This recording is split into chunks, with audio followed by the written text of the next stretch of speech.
Hello and welcome to Rusted Junk. No Amanda, no Dom, otherwise busy. So it's me and Joe. Joe, it feels like what if again, you Yeah, I'm know? never busy. Yeah, well, exactly. Always available, always available. But yeah, sad that the other two couldn't join us. I'm sure regular listeners to this new segment, of which this might be the last. We may do one more um, this week in the 80s. May miss Amanda's just listing of films Yeah. randomly, looking for one word reviews. Kind of destroys the concept of the podcast of having a nuanced discussion about it. You're like instant. But I know people loved it, and especially Dom. I know was one of his favorites. And we'll miss obviously Dom's wit and insight into things that we wouldn't have covered. So yeah, both of you, we'll see you back for the next one. No, I'll definitely miss them, but it's always a pleasure to be able to talk to you, Charlie, It's us. It's face us, to man. face. Yeah, yeah, absolutely. You say that.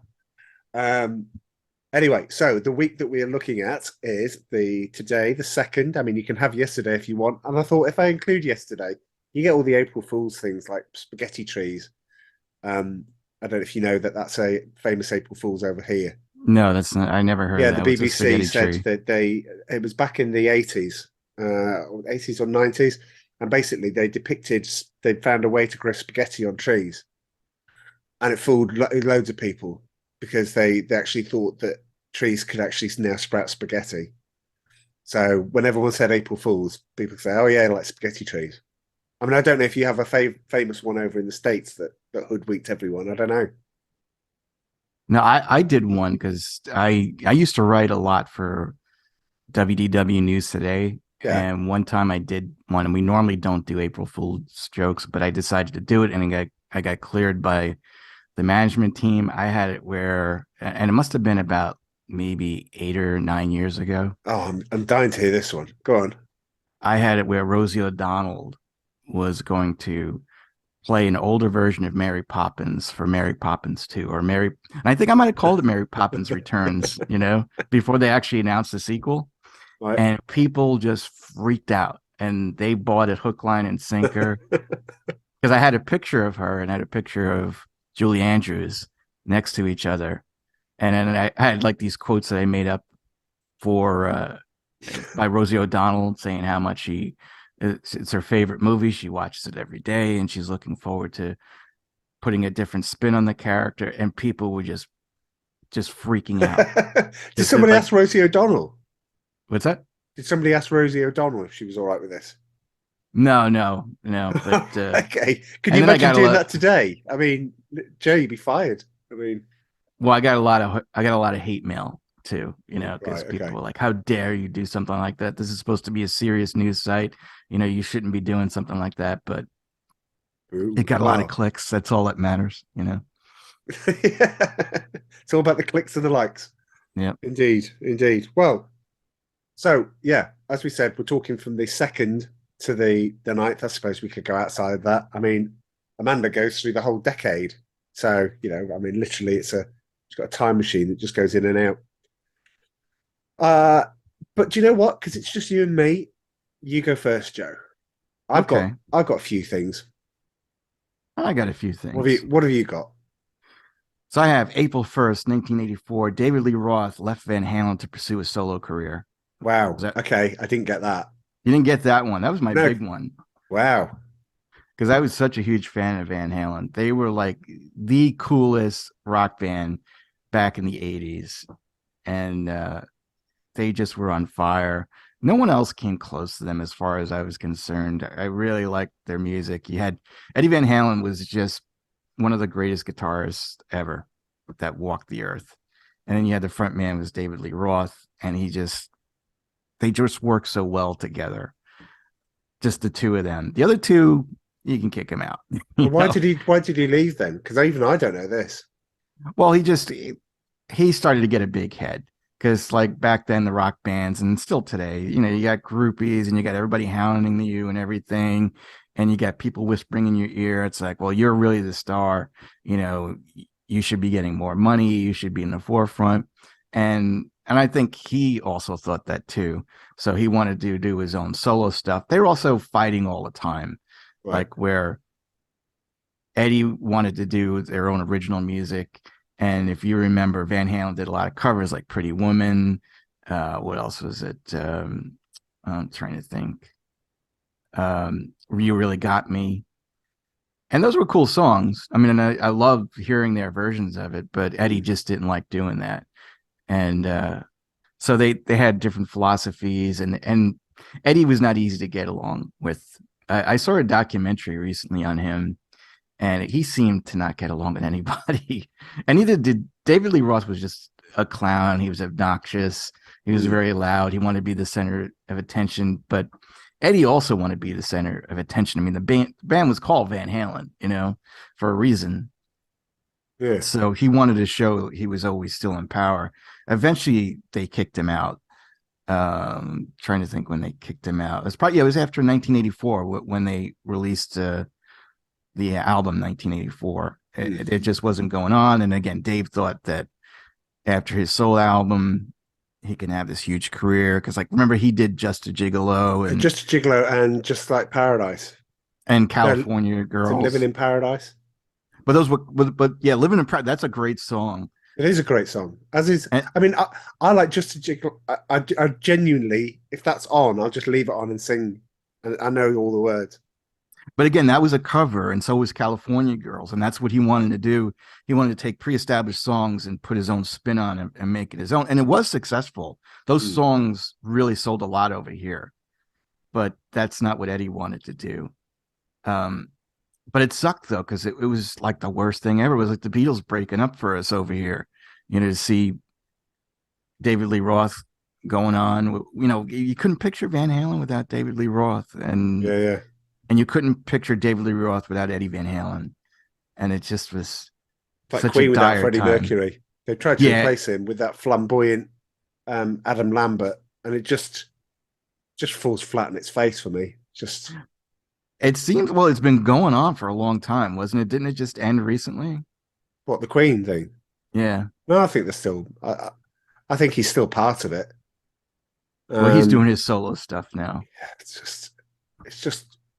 Look, I'm sure there's like, I shouldn't be snobs in music at all because I like loads of different things, from the sublime to the ridiculous to the great, everything. But you can't replace Eddie. You can't replace No. Freddie Mercury. No, just can't. The only No, way no you could matter who you replace brought. him is with his son. Like when John Lennon died, the only one that could have replaced him is maybe Julian Lennon. Julian, yeah, Yeah. And yeah, it and he had a just good doesn't work. voice. Yeah, Julian released that solo album, which was very good. He sounded like his dad. He looked like his dad. So I was kind of hoping that would Saltwater and happen. Too Late for Goodbyes, great songs. They Yeah. really are good songs, and you kind of like, yeah, he kind of like he could pass for his dad. You know, I mean, But then again, Paul McCartney died years ago, and they replaced him without anybody knowing. that's true, Joe. That is true. Oh, I've do you heard that believe in that? story. I Do you do believe in that actually. conspiracy? Yeah, I do. I don't know if we're allowed to talk about it, but yeah, it's definitely. Well, Yeah, you're the look. boss. We can talk Well, about go and whatever we look it. want. Well, all I would say is, instead of us getting in trouble, go and look it up. Paul McCartney is not Paul McCartney, and I'll just type in Paul McCartney conspiracy theory and go and have a read. And every page you'll probably read, if you go on Google, will tell you yes, and some stupid people think this is that. If you go and use DuckDuckGo or something like that, you might actually get a rational. I always go to if I want my fix, I go to a site called Germ Warfare, spelt with a J, not a G. So if you go into Germ Warfare, his podcasts are highly entertaining. And I recommend the one he did for James Delingpole. So if you type in Germ Warfare, James Delingpole, go and listen to that one. Anyway, how did we get on that? I don't have no idea, but it's great. I thought when you said Paul McCartney died years ago, I thought you meant the voice and the legend. No, they Like replaced Elton him. John, like, Rod Stewart, all of those voices kapunked. Well, I want to say I did research on it because I remember when the stuff was coming out, like probably in the 70s and the 80s, it started to gain some steam over here.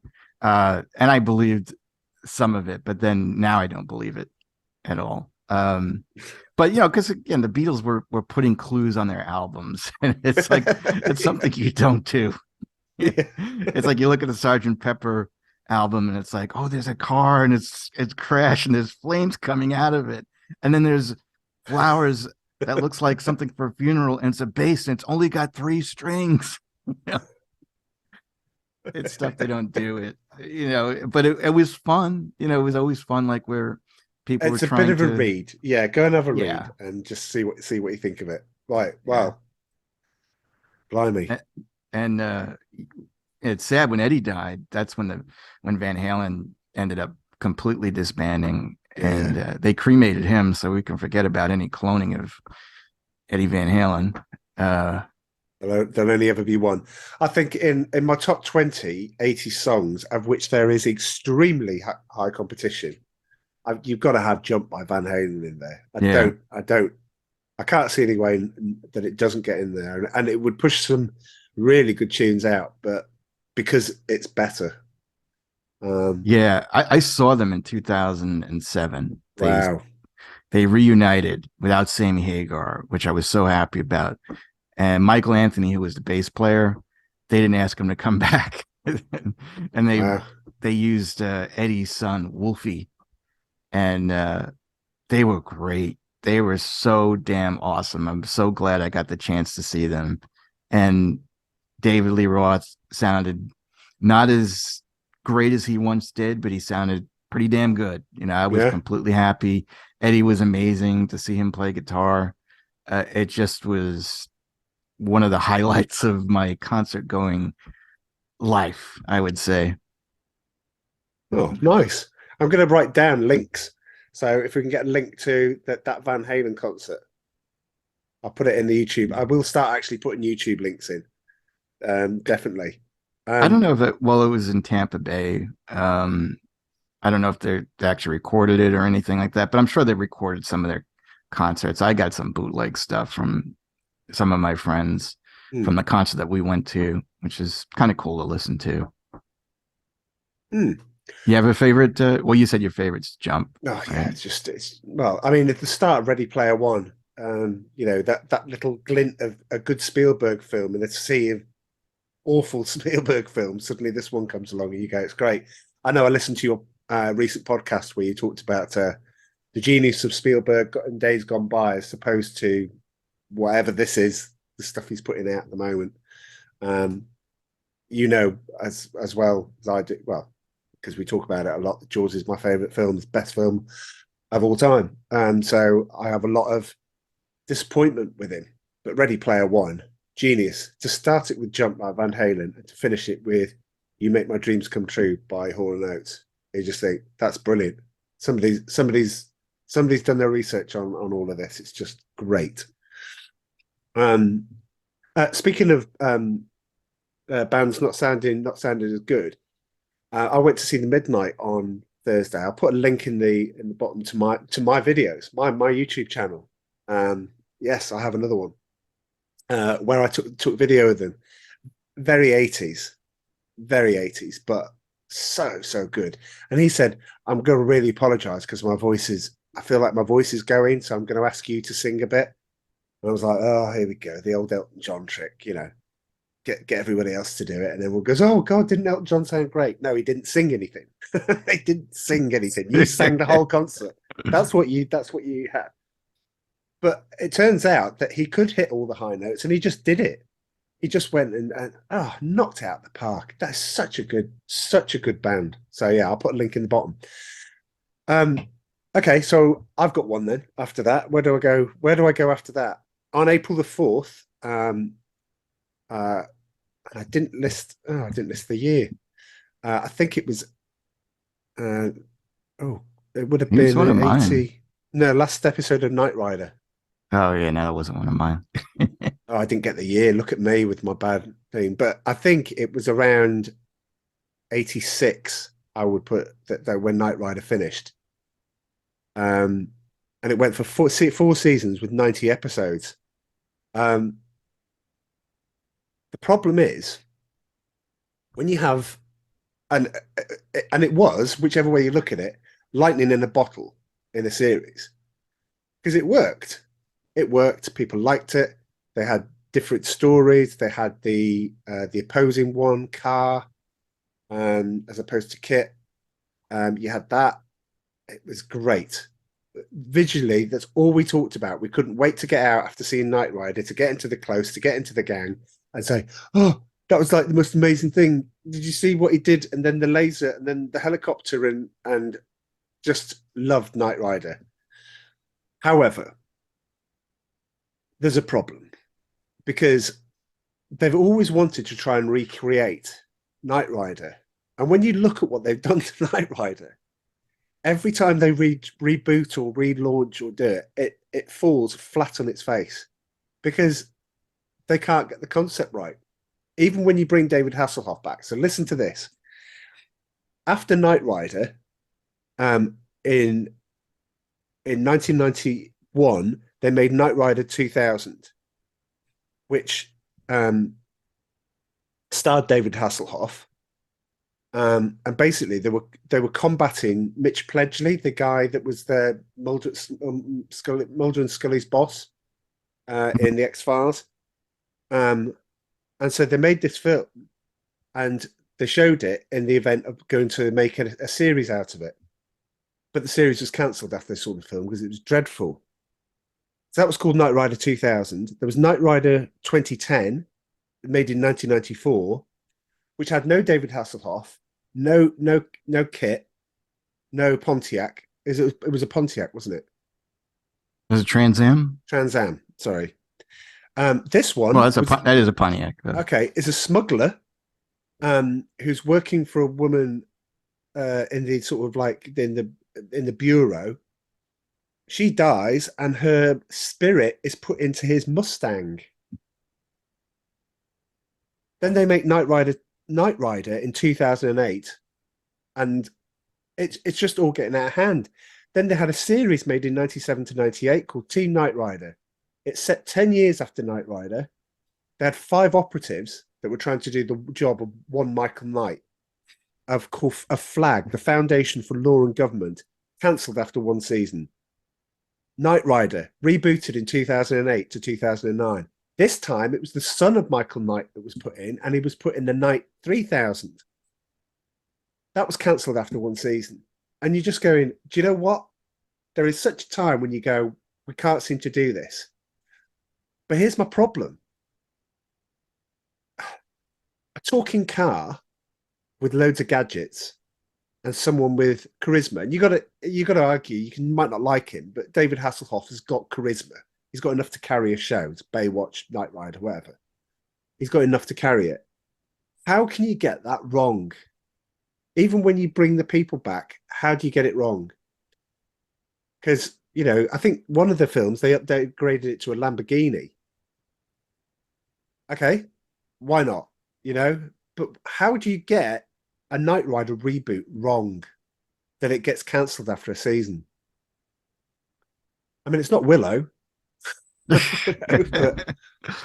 so I just what was it? I mean, was the show the show was loved over here? I don't know, what was it like? Yeah, no, it was loved over here too. I think it was on Friday nights, and my friend was rich, and so he got a Trans Am when he was in high school. His parents gave him a Trans Am, and he was so into that show that he had it refurbished to have the light on the front. Yeah. I mean, back in the 80s, that was unheard of. It's like it's like having a DeLorean with a flux capacitor on the back. Yeah, but no, I used to watch it. No, what? I mean, he had money, but he wasn't. He was an Uber nerd, we'll say. Well, if you're gonna like change a car in a kit, it's not too many. Girls are going after athletes. They're not going after guys that love Knight Rider, but are staying home on Friday nights to watch Knight Rider. Since you put it like that, yeah, okay. But to me, that'd be really cool. I'd want to go and ride in his car. Did he deck out I mean, I don't know if you know this level of detail. Did he deck out the middle bit? Like the console in the... No, he didn't do the console, but he had the the audio of the Knight Rider theme on cassette when we Oh would no, drive that's around. And embarrassing. Whoa, whoa, whoa, whoa, whoa. Okay, that's embarrassing. That's like it's like you can see that it's kit. You don't need to amplify it by putting the music out. That's just all right. Okay, I don't like the guy now. I liked him up that until then. was a cool little that was a cool little theme though, everything kind of came together. I thought that theme was kind of cool. Yeah, that Hasselhoff was good for the role. um and it was fun, like we again when we were younger we used to love shows like that, and we used to love iconic cars like the Dukes of Hazzard, the General Lee, Yeah, uh Street Hawk. Street Hawk. And it reminded me of Herbie too, the Love Bug. I don't know if you ever seen those Oh movies, yeah, yeah, yeah. We love them but all. Herbie was alive like Christine, you know except he was a good version of Christine. Yes, he didn't go around killing people, or well, unless they do the reboot like the Winnie the Pooh film, then that might. Oh geez. I watched the start of that. I watched the first intro bit, the first 5 minutes, and it goes from wonderfully delightful to incredibly dark in about 3 seconds when you realize, and you can use your imagination on this one, why there's only Pooh and Piglet left in the 100 Acre Wood. Yeah. All I'll say is if you manage to get the chance, watch the first 5 minutes of it and then go, It looks very creepy. yeah, yeah. I don't think I could watch that. It's just the characters, the way they look, they're Mm. kind of deformed. They're not. I think I'd have less of a problem if they did look like the original Winnie the Pooh, except this one looks like it was burned and its eyes look like it's Well, all possessed. of the what do you call it? The copyrights are all running out. So they're going to do it with all of these. They're going to grab these things everywhere and just make them. The next one was Mickey. No, not Mickey Mouse. I don't think they can't get away with that one. There was something else that they were saying people were planning. I did hear it. It might be Mickey Mouse. It's kind of bizarre, Mortimer, but Mortimer Mouse on a rampage. Yeah. yeah. But I did hear Yeah. that story. Hmm. Anyway, what else you got, Joe? Oh, wait a minute. Before you got one, speaking of people who rise and then peter out and then can't find that form of glory, April the 8th, 1988, uh, I had the film career of Steven Seagal is launched in 1988. Now, we knew it as Nico.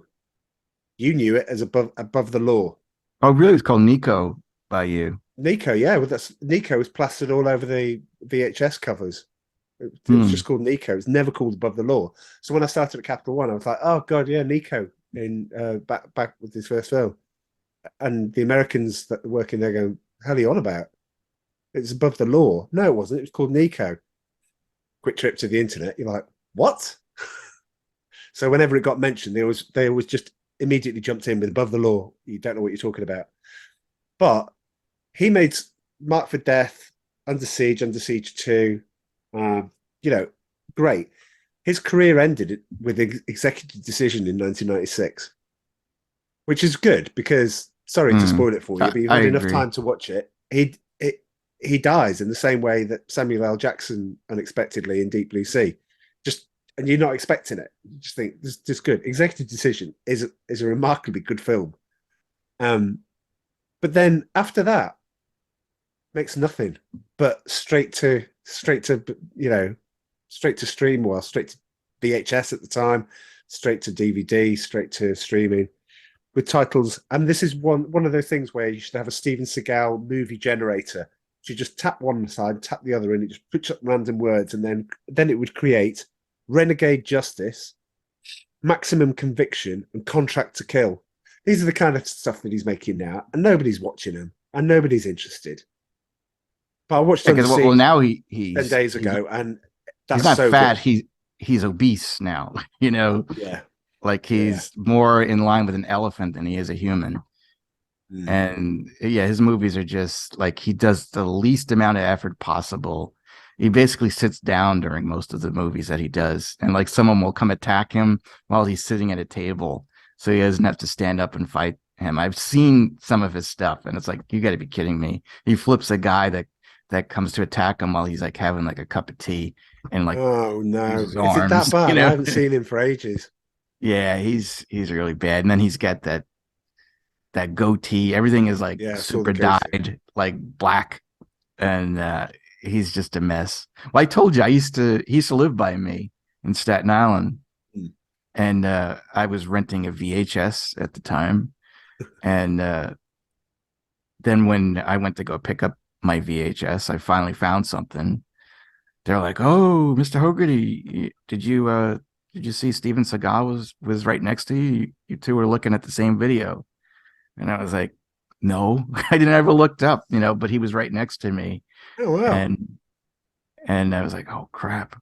It's like, I wonder if I took his video, would have What did broke my you? neck. What would you said to him?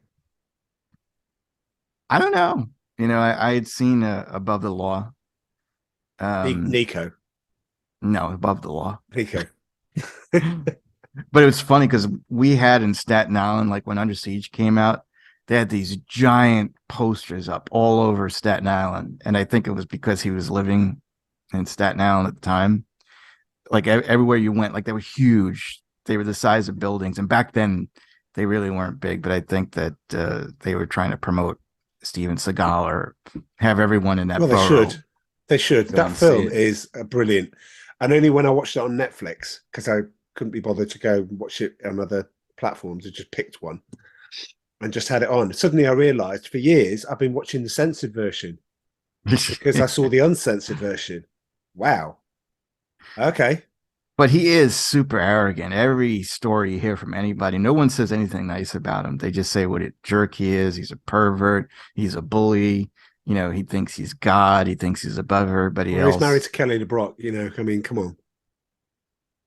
Not anymore. Not anymore, but he had his, He was. yeah, well, Yeah, and she lived. She lived over there too. It's someone I time know hasn't that. been kind to her either. No, yeah, she went into the butcher's and she bought something, and someone told me they saw her there. She must have spent a lot of time in the butcher's. you Oh, know. right. Okay. Hmm. Um, but yeah, no, he's just an arrogant. See, he'd be a good match for Gwyneth Paltrow, I think.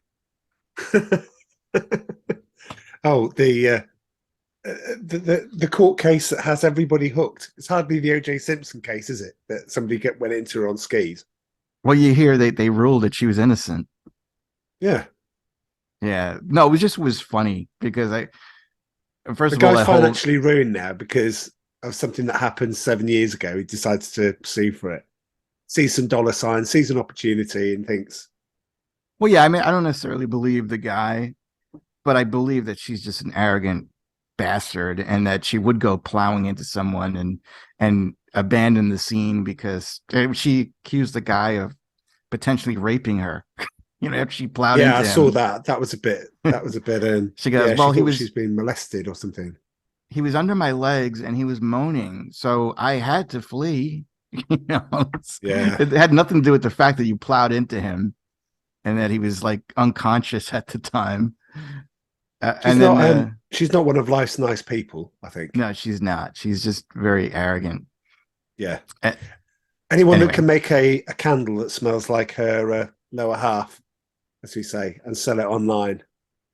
it's just I I mean, don't understand how people follow her. I mean, I don't know how many followers she has, but why? I mean, what kind of life do you have? I'm hmm. sorry, listeners, if you follow her, but it's Well, seriously. there will be fans. Yeah, there'll be fans out there. I mean, Shakespeare in Love. She was all right in that.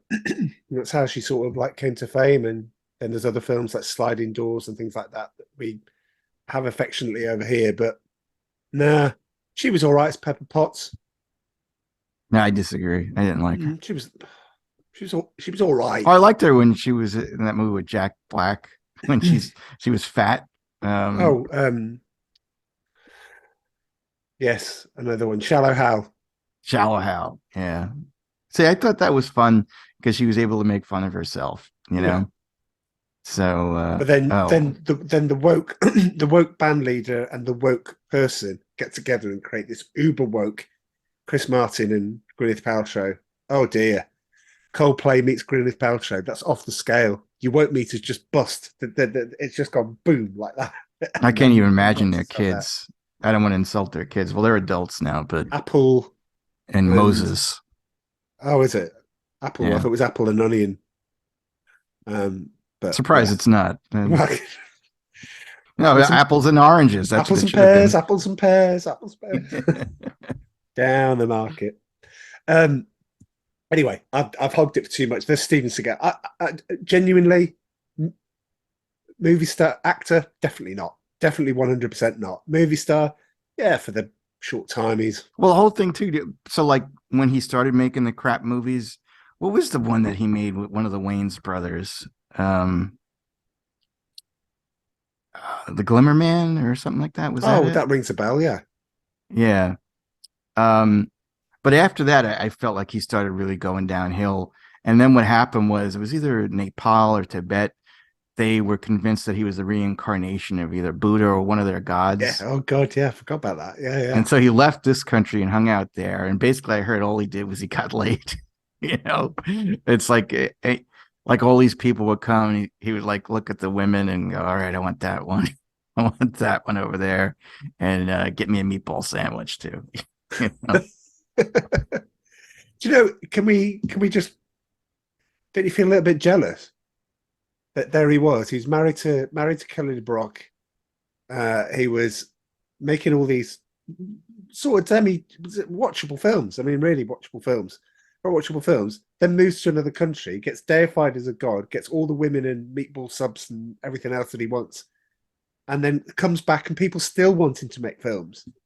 Joe, and I know he's the size of a house, but he gets to eat exactly what he wants, and he'll die soon because presumably his weight will just catch up with him. But isn't that technically living the dream, Joe? You know? Well, if any of his organs fails, I'm sure he'll have somebody kill someone and then just rip it out of the person that they kill. So I think he's okay for a couple of years. But I do wonder, like when he does pass away, if everyone's going to remember him fondly, or they're going to remember him as the fat bastard that he became. Oh, fondly, even despite Under Siege 2. But yeah, I used to have fights with my friend, and it was so stupid because I was working in an office and like we'd have lunch together. And almost every day I would always say Jackie Chan could beat Steven Seagal's ass. And he'd be like, no way, no way. Steven Seagal worked for the CIA. He used to kill people. Jackie Chan never killed anybody. And I'm like, you mark my words. Jackie Chan's going to go further than Steven Seagal 10 years from now. And I was right with that one. you were right. But I still think that Seagal would win in a fight. He's got all that push stuff that he does. It's just not now. no, he just raises his hand now and gets somebody else to do it. I think if Amy kicked him in the knee, he'd go down pretty quickly. Well, maybe that. Who knows? That may occur at some point. Through fate. Joe, your next one. What else? All right, my next one is April 1st, 1986. The first Nike Air Jordans went on sale to the public. The price was $65 a pair. Oh, can you imagine? Can you imagine if you bought a pair and kept it in the box, kept it pristine? I mean, I don't know what they'd be worth now. I presumably hundreds of maybe hundreds of thousands for original first edition pair. Yeah, they probably would be worth a lot. I mean, I was trying to like figure out how much money they've made, and it says how much has Air Jordan sold, and it says the Jordan brand revenue hit 4.8 billion in 2021. I mean, is that lifetime or is that like annually? I don't even know. But it's crazy how much you can imagine how much money they make, because over here everybody was buying them except for me, because I really wasn't into basketball. So I didn't want to wear the high tops because they were mostly for if you played basketball, and I thought that's why you would buy them. But apparently people saw it as a fashion style. Did you ever have Air Jordans? Oh yeah, we had them over here, but nobody was rich enough to Oh, so you never? No, them. I'm saying, did you personally? I never did, no. And I loved Michael Jordan, and I always had this fight with Dom, who comes on the podcast, Nerd Alert, from time to time, and we're good friends because he likes LeBron James, and I think Jordan every time. He is, they always say who's on the Mount Rushmore of basketball. Jordan, definitely, I would say. Yeah. LeBron, I don't even know if he makes the cut. There are so many other great basketball stars out there, but like there's Kobe. Uh, I don't know if I would put Shaq. I'm not going to get into that. But my point Rodman. is, who Rodman. Rodman? Dennis Rodman. Yeah. No, he would never make it. Never in a million years. Wasn't he called the best 3-pointer in the game? No, he's more a defender and a rebounder. But yeah, he was a bit of a clown. He was just great. He's a Nick, every sport's got one. Nick Kyrgios in tennis. They've all got the bad boy. But it Plus, was cool. he dated Madonna, so Yeah, no, he and what's her name? The girl from MTV, Carmen Electra. I think he was married to her for Oh, a that's while. right. Yeah. Well, Damn, she was hot. living the dream, Joe. This is a But no, I just think like back in the time, back in the 80s, no one gave a damn about basketball. Especially I would say like the white community, or like we were more into baseball, hockey, and all that. But Jordan came along, and we could not stop watching basketball. Everybody knew who Michael Jordan was, and he upped the game of basketball where everyone started watching then. And again, he was such a nice guy. Well, what he portrayed to people, he was nice. I mean, I heard in person he wasn't as nice, because he was a tough guy. A lot of like people that go on and become something extraordinary, they do have to, get very aggressive towards their other teammates and other people in business. But I just love the guy. I loved to watch him talk. I thought he was amazing. Love to see him play. a wonderful ambassador for. I mean, the ultimate ambassador. In Jordan, he wasn't afraid of anybody, and that's why I feel like LeBron is afraid. I think I always say he's a hack. Because I think that he surrounds himself with really good players. Where Jordan would always enter the slam dunk contest during the NBA All-Star game. LeBron has never done it because he's afraid to fail, and he'll say, well, I don't like who's stupid. It's like, no, he knows that he has a chance of losing. And again, Jordan never wore a crown and a robe and called himself the king like LeBron does. Oh, exactly. But look at the Space Jams. Look at the revenues for Space Jams. Yeah. Jordan's made decent money, quite decent money. LeBron James, not a lot. Yeah, it's funny because I remember seeing the original Space Jam in the theaters, and I was like, this wasn't bad. I mean, it's not going to win any Oscars, but it was fun. Yeah. And I remember seeing Roger Ebert, he reviewed it on TV. What did he like it? He goes, well, I got to say, Michael Jordan, he wasn't that bad. It's like he did what he had to do. He seemed kind of natural. And I felt that way too. He just played himself. He wasn't over the top. It's, or under the top. And I didn't see the one with LeBron James, but I heard that was a disaster. It was a car crash. Yeah. Wasn't but again, he always tries to steal whatever Michael Jordan has. He had his number for years, 23, which always annoyed me. And then he stole his intro where he would get the powder and clap his hands. He's definitely intimidated by Jordan. Anyway, I can go on and on. I don't like LeBron. I love Jordan. That's it. LeBron's ruined another thing for me. He's the house in the new House Party reboot that they've done. And now House Party is very dear to me. I think it was 1991 or 90 that it came out with Kid and Play. That is a wonderful film. I just watch that on a loop and I wouldn't get bored. I'd just be looking forward to my next favorite bit all the time. I just love it. Then they reboot it and it's LeBron James's house. So LeBron James is in it. And I'm like, not interested. Thanks. Yeah. Thanks, Hollywood, for ruining yet another franchise of mine. But you know what? I always have my own. I always have my version of it. You do what you like. It's funny because I was less interested in a reboot of. I really wasn't interested in a reboot of House Party, but I became even more or less interested once I heard LeBron James was involved. Yeah. So I will never watch it. No, definitely not. Right. So, I suppose we should move it on a bit. All right. Um, I just have two small ones, and probably not. 1987, April the 7th, 1987, Lethal Weapon came out.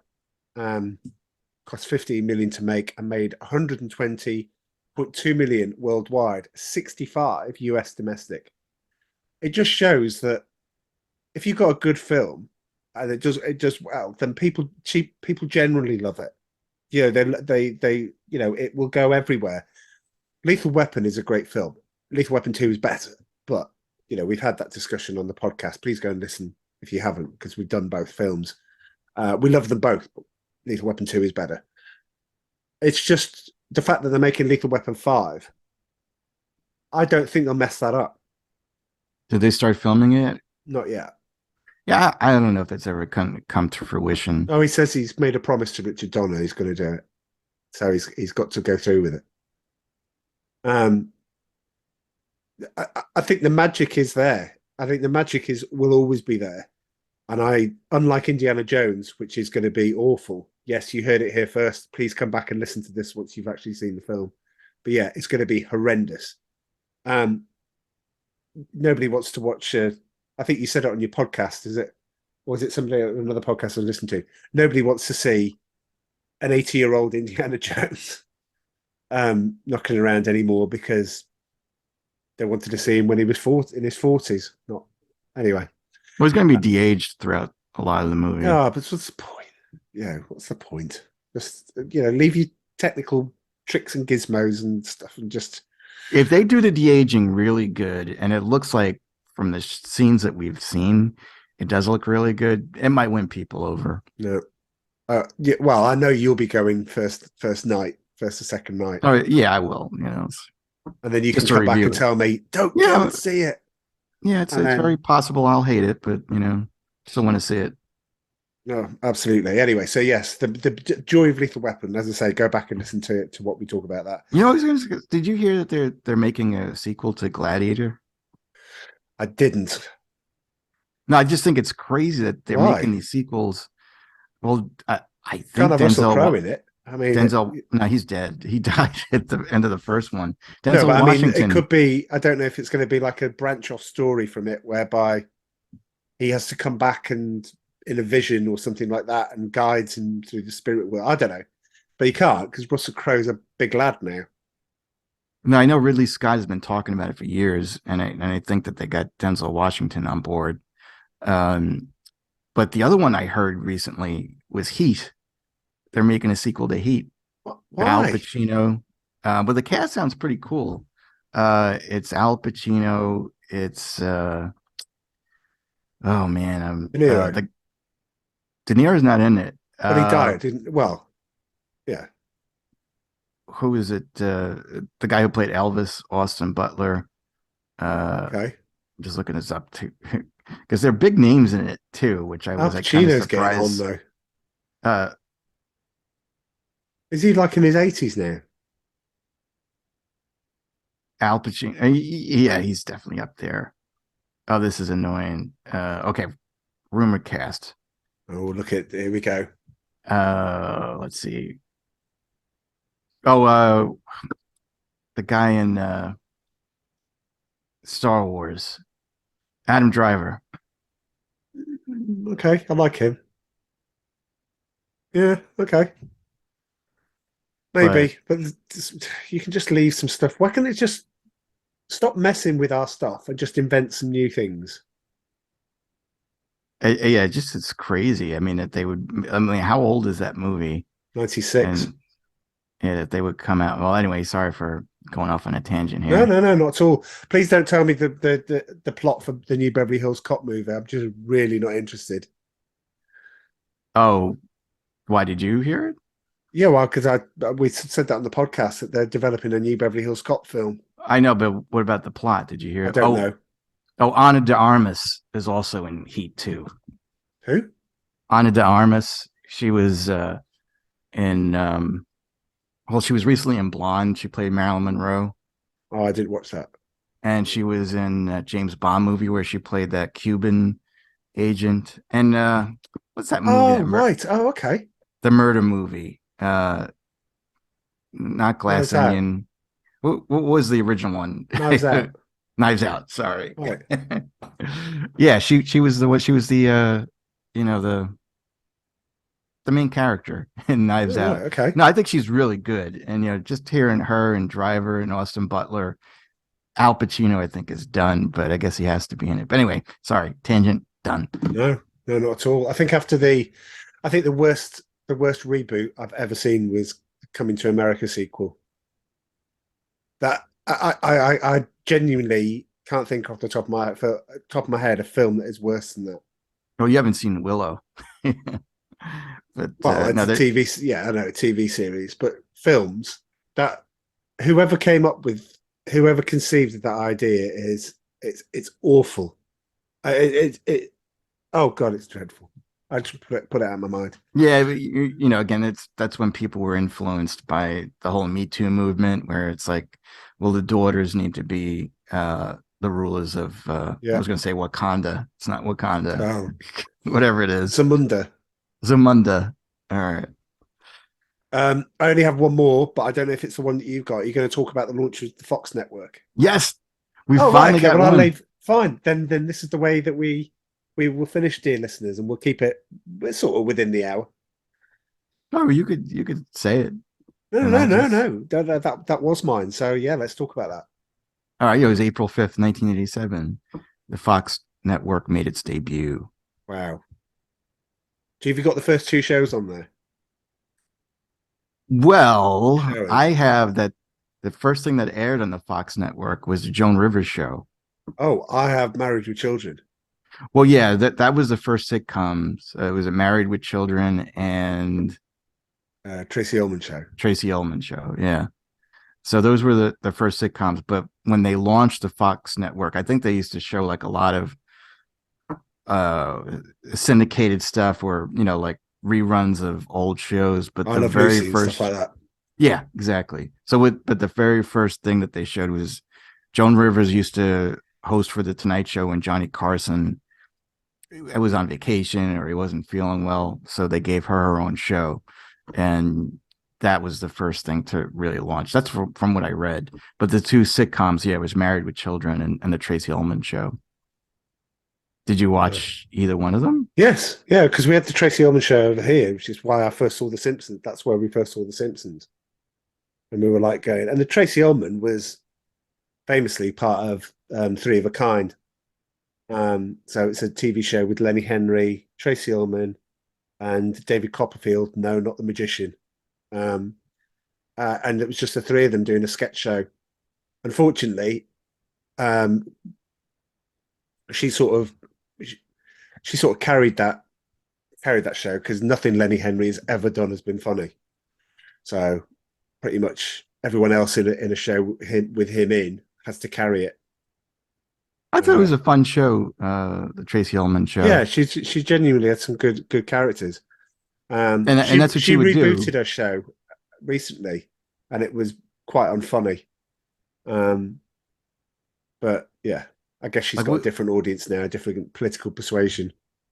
like in the '70s, we used to have Carol Burnett, and she Yeah, used she to was good. she would She do a was lot of characters. she was famously the children's home head of the children's home in Annie. You know what? I'd never seen Annie. Okay, I need to she's see that. she's great. Carol Burnett. um, what was I going to say? But yeah, no, Tracy Ullman created a lot of original characters. Like it showed how versatile she was, and she was very funny. And then the cast that was on that show, most of them went on to do The Simpsons, which I think is crazy. Was it the 34 seasons of The Simpsons? And still going. It's just that's I just watched it the other day. I mean, I watched the earlier seasons, not the very. I'd say I would go past the first season because the first season they're getting their kinks out, but yeah, like probably from seasons 2 to 7 are probably the best stuff out there. yeah. And it's a lot of fun. Everybody's good in it, and what makes that show great is the supporting characters in it. It's like it's rare that you have a character that you hate in The Simpsons. They're just so damn good. What's it like now, Joe? I haven't watched it in ages. Have you watched any recent ones? I haven't watched any recent ones. I mean, it's on, most of them are on Disney Plus now because Fox, well, was bought by Disney. But I can't believe I actually heard someone the other day. They're each making, the voice actors, about $500,000 an episode. I mean, that's insane. I mean, I can't. I mean, they should be billionaires by now if that's the case. Yeah, yeah, absolutely. I do think it needs to end at some point. Because I have heard everyone say that it's kind of lost it. There's still some funny episodes, but when they said it jumped the shark, I don't know if you remember this episode when Principal Skinner, we found out that he wasn't the original Principal Skinner, that he actually took over the identity of Skinner because that guy died in the Vietnam War, but that guy was actually alive. Right. That's when they say the Simpsons jumped the shark because it was just so outlandish that it pissed a lot of people off. Right. Again, I still enjoy watching it. I love just Homer's stupidity and so many It things. is. It just works. Yeah. He's just great. But I did look up, there were a lot of shows that premiered on Fox. There was You're gonna list some classics now. some classics. So did you ever see It's Gary Shandling show? Loved that with a passion. It was on BBC Two at 9 o'clock. I never missed it. Yeah, I think it This is the theme to Gary Show. Yeah. Gary Show. And who was that guy? Randy Newman Yes. did that. The guy who did Toy Story, Yeah. the music for Toy Story. 21 Jump Street. I love it. I love LA from Naked Gun, of course. Oh yeah, yeah.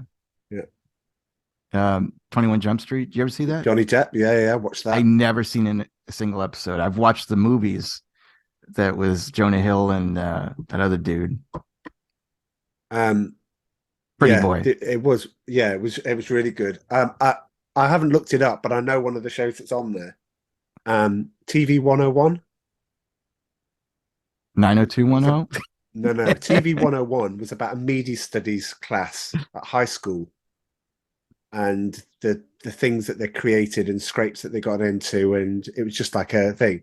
But it was the first TV starring role of Matt LeBlanc, Joey from Friends.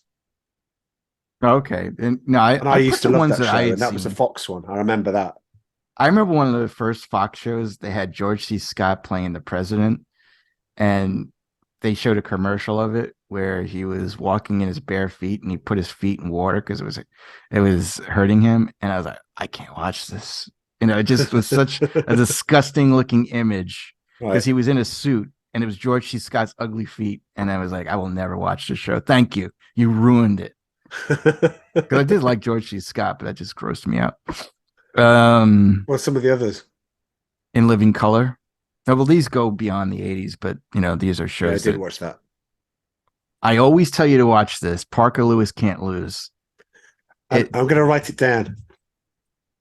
I'm telling you, dude, you would love the characters in it so much because it was a ripoff of Ferris Bueller's Day Off, but it was a good one, and when they did a Ferris Bueller TV show, nobody watched that. Everyone was watching Parker Lewis Can't Lose. How can you have a Ferris Fantastic Bueller show. TV show where you have a cutout of Matthew Broderick and the first thing that he does is take a chainsaw to it?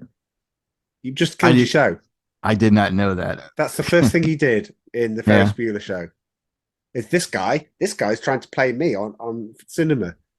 Dude, leave it. Everyone concerned, just drop your camera, drop your clapperboard, drop everything and just walk away from the project.